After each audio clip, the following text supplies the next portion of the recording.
മോദി മന്ത്രിസഭയിലെ കേന്ദ്രമന്ത്രി പോലും പറയുകയാണ് ബി.ജെ.പിയുടെ പതനം അത് ഈ തലസ്ഥാന നഗരിയായ ഡൽഹിയിൽ നിന്നായിരിക്കും എന്നാണ്. കോൺഗ്രസിന്റെ സുവർണകാലം തിരികെ വരണം എന്ന് ജനങ്ങൾ ആഗ്രഹിക്കുകയും ചെയ്യുന്നുണ്ട്.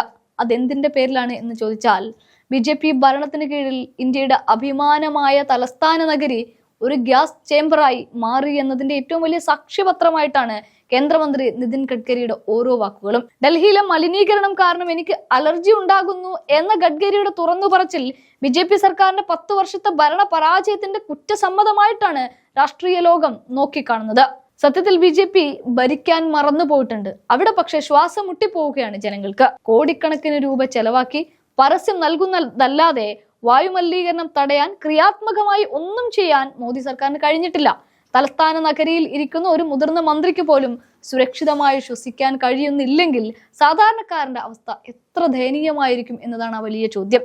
ജനങ്ങളുടെ ആരോഗ്യം സംരക്ഷിക്കുന്നതിനേക്കാൾ വലിയ കോർപ്പറേറ്റുകളുടെ താല്പര്യങ്ങൾക്ക് ബി.ജെ.പി മുൻഗണന നൽകുന്നതിന്റെ പരിണിത ഫലമാണിതെന്നും കോൺഗ്രസ് ആരോപിക്കുന്നുണ്ട്. മുമ്പ് കോൺഗ്രസ് കൃത്യമായൊരു മാതൃകയുണ്ടായിരുന്നു ഈ മലിനീകരണത്തിനെതിരെ. വികസനവും പരിസ്ഥിതിയും കൈകോർത്ത് അത്തരമൊരു കാലം ഉണ്ടായിരുന്നുവെങ്കിലും ഇന്ന് ഡൽഹി ശ്വാസം മുട്ടുമ്പോൾ രാജ്യം ഓർക്കുന്നത് കോൺഗ്രസ് ഭരണകാലത്തെ മികച്ച വികസന മാതൃകകളാണ്.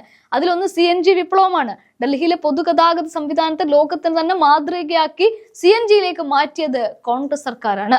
അങ്ങനെയാണ് ഹരിത നഗരമായി മാറുന്നത്. വികസനത്തിനൊപ്പം പരിസ്ഥിതിക്കും പ്രാധാന്യം നൽകി ലക്ഷക്കണക്കിന് മരങ്ങൾ നട്ടുപിടിപ്പിച്ചത് ഷീലാ ദീക്ഷിത്തിന്റെ നേതൃത്വത്തിലുള്ള കോൺഗ്രസ് സർക്കാരിന്റെ കാലത്തായിരുന്നു. ഇനിയോ മെട്രോ എന്ന അത്ഭുതവും. ഡൽഹിയുടെ ശ്വാസകോശമായി മാറിയ മെട്രോ റെയിൽ യാഥാർത്ഥ്യമാക്കിയത് കോൺഗ്രസിന്റെ ഒരു ദീർഘവീക്ഷണമായിരുന്നു. ബി.ജെ.പിയുടെ വിഷവായു രാഷ്ട്രീയത്തിനെതിരെ പ്രതിഷേധം സ്വന്തം മന്ത്രിക്ക് അലർജി ഉണ്ടാക്കുന്ന നഗരമായി ഡൽഹിയെ മാറ്റിയ ബി.ജെ.പിക്ക് ജനങ്ങളോട് മാപ്പ് പറയാൻ പോലും അർഹതയില്ല എന്ന് കോൺഗ്രസ് നേതാക്കൾ പരിഹസിക്കുകയും ചെയ്യുന്നുണ്ട്. മലിനീകരണത്തിന്റെ പേരിൽ സംസ്ഥാന സർക്കാരുകളെ പഴിചാരി കേന്ദ്രം ഇവിടെ ഒളിച്ചോടുകയാണ്. വരാനിരിക്കുന്ന തെരഞ്ഞെടുപ്പുകളിൽ ഈ വഞ്ചനയ്ക്ക് ജനങ്ങൾ മറുപടി പറയുകയും ചെയ്യും. കോൺഗ്രസ് കൃത്യമായി തന്നെ കാര്യങ്ങൾ പറയുന്നുണ്ട്. അതേസമയം കോൺഗ്രസ് ഭരിച്ചപ്പോൾ ഡൽഹി ലോകത്തിന് തന്നെ മാതൃകയായിരുന്നു. ഇന്ന് ബി.ജെ.പി ഭരണത്തിൽ ഡൽഹി ലോകത്തിലെ ഏറ്റവും വലിയ മലിന നഗരമായി മാറുകയാണ്. അലർജി ഉണ്ടാക്കുന്ന ഈ സർക്കാരിനെ മാറ്റാൻ സമയമായി എന്ന് തന്നെയാണ് AICC വൃത്തങ്ങൾ പറയുന്നത്.